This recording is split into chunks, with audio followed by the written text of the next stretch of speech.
Hi everyone, what's the channel? It's me Adam, that you know and love, South England Paranormal. Tonight is a very special vlog because, as I promised, I'm going to look at doing a bit extra on the Rettendon bits once a month, something like that. You know, just a bit of extra content covering from what we did with the actual paranormal stuff. Now what I've done tonight is I've actually come out to where the shooter was dropped off, which, as we know from the investigations I did, the shooter came out as Darren Nichols. So if Darren Nichols was the shooter, as we know, he couldn't have been the getaway driver. So that then leaves the question of who drove him. Now, if you can cast your minds back to the statements that were made, and what my investigation concurred with was that the shooting occurred at midnight, which was backed up by a resident witness statement who heard a fusillade of gunshots go off. And also there was a police statement, and furthermore a court statement as well, although Mr. Jasper was very evasive during the court proceedings, as we may remember. Again, if you want more content in that respect, then go to Crime Scene to Courtroom. It covers it in a lot more detail. All I'm doing tonight is literally looking at the different entrance point. Alright, so Billy Jasper basically said that he brought the shooter, Mr. D, that's what he described him as, down Rectory Lane, which is Battlesbridge going out of South Woodham. Alright, and that is where I'm at the moment. So I'm just going to scan round. You can see this lane, it's very secluded. There we go. Yes, that's my wonderful Triumph there. And as you can see, it's very secluded. Probably even more quiet than Workhouse Lane. This is literally nothing here. Alright. And you've got to cast your mind back 25 years. It's December, it's cold, it's dark, snow. This would have been quiet as anything, much quieter than Workhouse Lane itself. So it would have come down here, okay, and then it veers off to the left here. Now if you look on Google Maps, you can actually see that this goes further down. Again, I don't know whether these gates were here 25 years ago. We'll assume they weren't, and you can actually follow that further down. And what you've got, in fact, is a tree line. Again, if you look on the maps, you will see hanging over it, once that stops at the end, it's a shortcut across some fields which does have a tree line to Workhouse Lane, and that would bring the entrance in from this side, not the other lane. Alright, so that's what we're looking at right now. So yeah, again, if you can picture it, dark, winter's night, cold, dark, all the rest of it. And what you must remember is that coming in from this tree line, those three would have had no idea what was coming in. Obviously, if a car had come in behind them, they would have known. What if that is expecting it, that we don't know. Maybe something for a future paranormal investigation. But we'll look into that as the time comes. As I say, just picture that scene, that you've driven down here, okay, or you're Billy, you've driven down here. We'll assume, as I said, you can go past this gate, right down, there's buildings there. You'd have dropped your shooter off, possibly stayed here for the however long it took. The shooter would have come back, got in the car, and then they'd have gone back off down this lane. Alright, as you can see, this is so quiet down here. Was there any witness statements? Did anyone notice it that was here at that time 25 years ago? Was anyone here that would have heard anything? Would they have thought anything of it? You don't know. But as I said, that was Billy Jasper's statement. He brought Mr. D down this lane, come round, and would have dropped him off somewhere at the end of this road. Okay, and as I say, I'm just going to try and give you some sort of picture of a tree line as much as I can. Alright, let's see if I can go up. You can see how those trees go. Alright, but obviously they carry on further down, pretty much all the way to Workhouse Lane. So yeah, that's where he'd have been dropped off, here. The gunman, Mr. D, Mr. Nichols, would have followed that tree line round and have sprung out of the bushes. And as you remember from all three of the guys that were sensitive that come down here, so that was Rob when we done it first of all, and Mark and Julie on the second one, they all felt that that was where the shooter came in from, was that tree line. Now I know it's been spoken about that there is another secluded lane that comes out by Workhouse, and as we found out on the second investigation, there was more than one person here, although it was only one person that done the shooting. So whoever else was here, could they have used that lane to make their escape from and come out of the pub? Maybe they was parked at. So that we can only sort of surmise. Yeah. So yeah, that's where we are now. Did the shooter, Mr. D, Darren, come back this way and get picked up by Billy again from here and driven home, or did Billy go round to the other side to pick up Darren once he'd done the shootings? We don't. That bit, you know, is a bit open to interpretation, we'll say. But yeah, that's where we are. So yeah, once again, down the lane.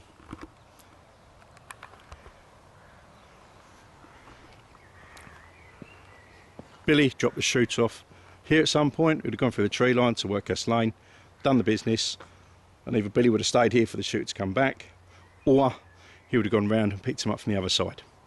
So what we're going to do now, we're going to go back to Workhouse Lane and look at it from that side where they would have come in. Now we're just walking back down to Workhouse Lane. We're actually on Workhouse Lane at the moment, and I'm walking back down to the scene of the crime. It's a little bit different to when I was here last time, because it was cold, snowy, just like that night in December 95. And as has been discussed in many other videos, obviously this lane was a lot narrower back then. Obviously it's been widened. You've all seen this before, you all know what it's about. Okay. So you're well familiar with this. Now, what's also been mentioned while I'm here, I think Crime Scene to Courtroom has got a very good point regarding this exit lane, which he's walked down many a time with his dog, and this time it doesn't look nearly as muddy as when he was down here. But I think he had a point. I think he's got a point that this was used, but I believe it could well have been used by the other people that were here, because although it was one shooter, there was more than one, as we sort of know from when I was here for part 2 of my investigations. I believe this could well have been used as a nice secluded escape route for anyone else that was involved. Go straight down there to where the Wheatsheaf pub is. So anyway, we're going to just have a quick stroll down the lane itself again. There's Rettendon Hall up there. Gonna keep walking. This is going to sound nuts. I can literally feel the energy still. I can still feel it. I know it's sunny and light, but I do feel dark still. You know, all these trees, what did they witness here? And what was already been discussed was, as you remember, going back to the 2 investigations that we did, in that the shooter come in from what would have been this tree line.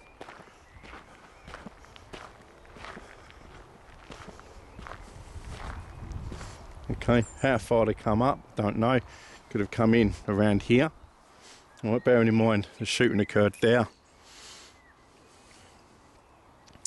so they're coming around here somewhere. Now, again, as I said, the 3 sensitives that were here, this is where they picked up the energy from, of the shooter.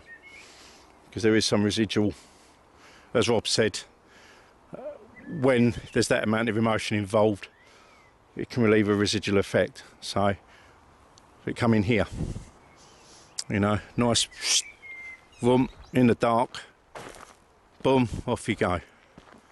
So, we're going to walk down to where the gate was. I'm just going to go here. All right. I think I can probably go a bit further down there. Oh.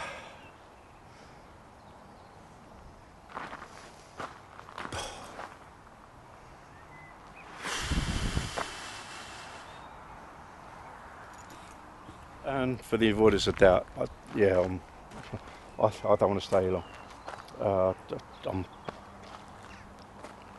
As I said, the conditions sort of belie the energy that's here. I'm not sensitive for some people, but I can feel this. Yes, I'm just going to have a quick. I'm going to take a wander down here. All right, now no, that probably would have been closed off, which I'm just going to pan the camera around in a sec.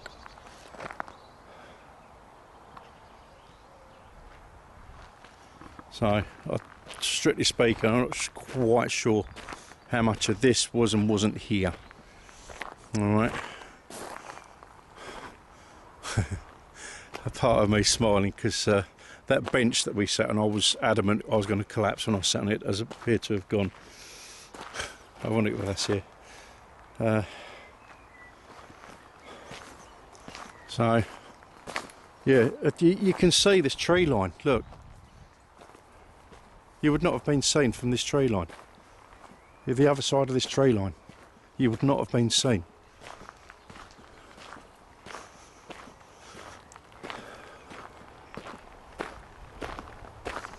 I was saying, no one else has probably looked at this, but as I've just said, around the other side on Rectory Lane, that's where Billy Jasper said he dropped off the shooter. So that they would have come along. Well, this tree, I would say this tree line. This is the nearest one to it.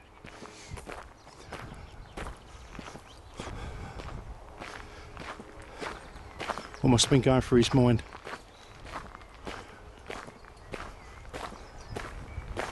What must have been going through his mind at that moment?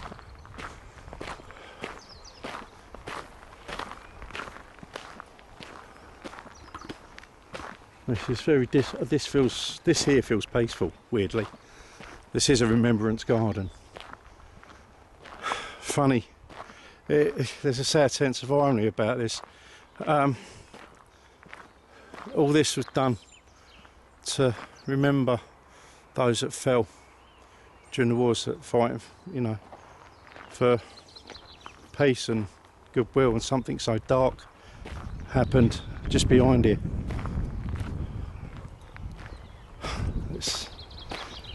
It's almost too big to think about, really. But did they come down this tree line? I think they did. You can look how secluded. Look at all this. Look how secluded all this is. They would not have been seen coming from this direction. As I said, if a car had pulled in behind them at Workhouse,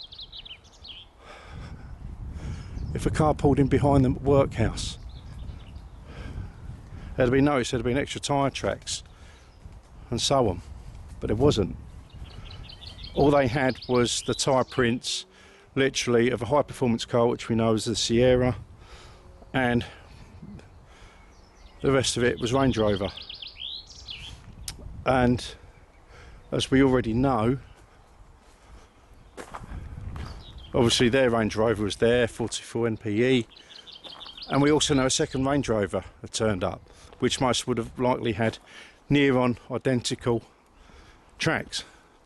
So it's reasonable to assume that all the tracks there that I felt would have come from one Range Rover when there was two. Now, there's something else I want to look into in the future, is what time the second Range Rover left. That's something I would like to look into as well. Okay, but that's sort of by the by. For another vehicle to have come in, there'd have been essentially a third set of tracks. But there wasn't, there was two. There was a Range Rover and there was a high performance car.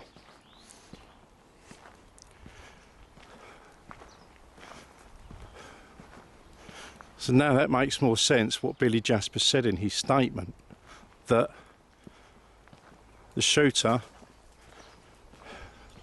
was dropped in. Look, you can, don't know how much you can see through that tree line, but I dare say if you followed it up slightly, I mean, obviously I'm walking at snail's pace here, alright,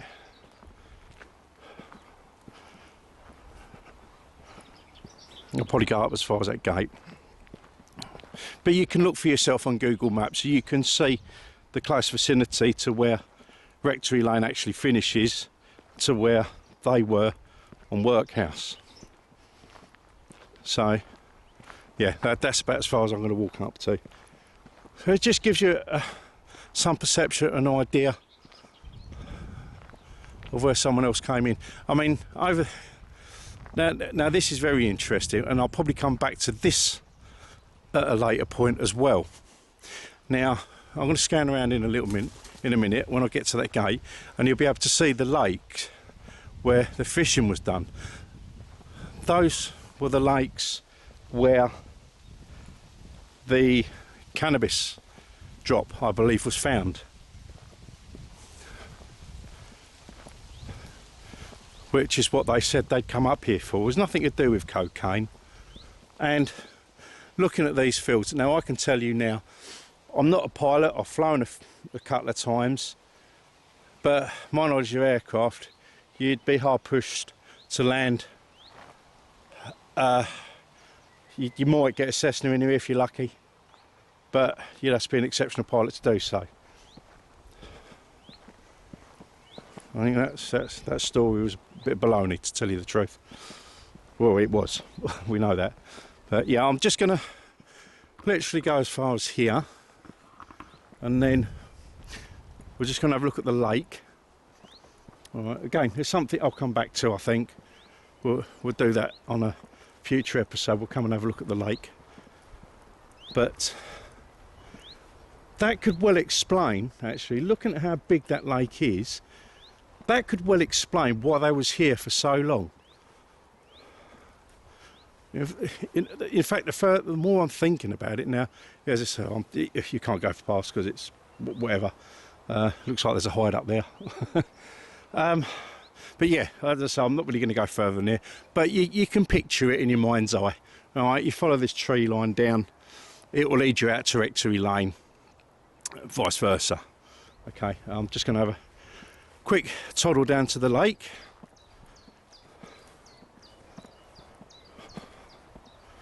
Or as close as I can without going for a gate or whatever, you know what I'm talking about.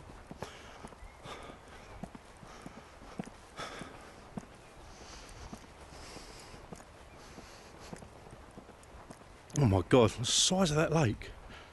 Now that would make so much sense. This would make so much sense. But a private fishery, all right. I don't know how the situation was 25 years ago regarding fishing, but obviously this is a well-known fishing spot. But, I mean, yeah, so I'm just going to have a... Now you can see how big that lake is. Alright.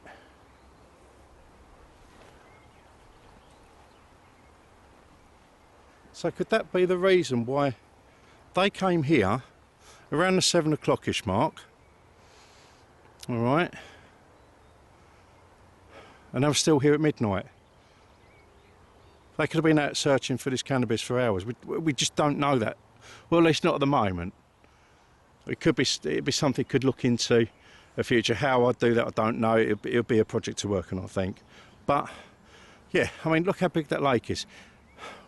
Where could the cannabis have dropped? All right.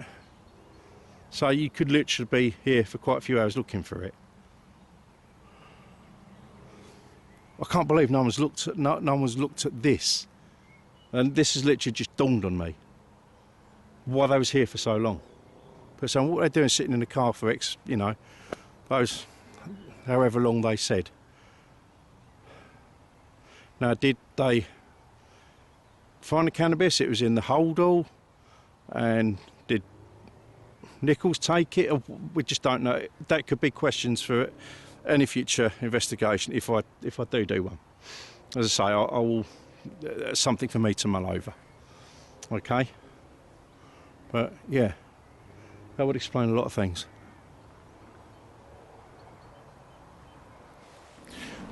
Okay, so I'm going to walk back to my bike now. Yeah, this is just a whole new, well, it's quite a thought process now. looking at it like that, I came down here, you know, to look at the route that the shooter would have taken, following Billy Jasper's statement that Mr. Nichols, or Mr. D as he said, dropped off a Rectory Lane, which, as I said, is literally behind the camera, which we've just seen. Would have followed the tree line down till he got to that point, come out and shot them, and then off he went. Whew. Yeah, that's hopefully should give you some sort of perspective. I'm gonna follow these Rettendon things up. I'll probably look at the next one I do.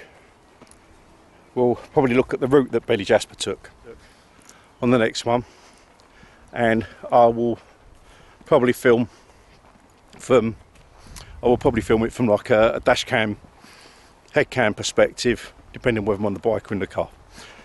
But we'll look at, as best we can, the route that Billy Jasper would have taken to get down to that lane, and then you can see it. You'd be able to see it, and I'll do it in the dark as well, I think, so you can see it from that perspective when they're coming down there at night and being dropped off there at night, so you can get an idea on how the scene was.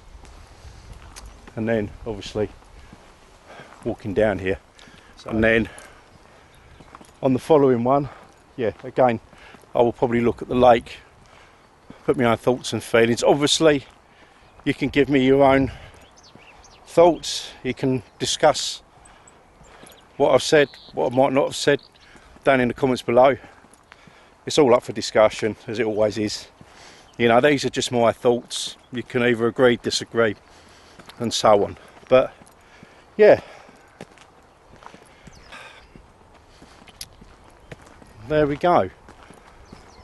That is my little foray into Rettendon for the first time since the investigations. So anyway, going to content just quickly. This weekend just gone, we went to Borley, had some, well I did anyway, very curious results come up there. We should be going back again, and I'd like to get in the church the next time. We just did the grounds, a bit like we've done a few other places, and yeah, it was that was quite an experience. As I say, this week it is the second part to Suicide Pond at Epping Forest, where Paige joins us, so you can see again how she works and see things from her perspective. There's a couple more bits coming up from Paige which you are going to love. She's an excellent clairvoyant medium, and an absolute pleasure to work with, and I'll very much look forward to working with her again. And yeah, so that's where we are. Don't forget the girls, Tina and Tracy, Moonwalk Paranormal on the old TikTok, Instagram, doing their bit as only they know how. I'm going to leave it there, gentlemen and ladies and gentlemen. Thank you very much for watching this slightly extended vlog. As I said, if you're new to the channel, thank you for joining me. Don't forget, subscribe, like. If you'd like to donate to help my channel, I've got Patreon and PayPal there on my main page. You can go there and donate. Any donations are gratefully received. I'm going to leave it there. I'm signing off. Thank you so much for watching. We'll see you Thursday for the second part of Epping Forest. Ta-da.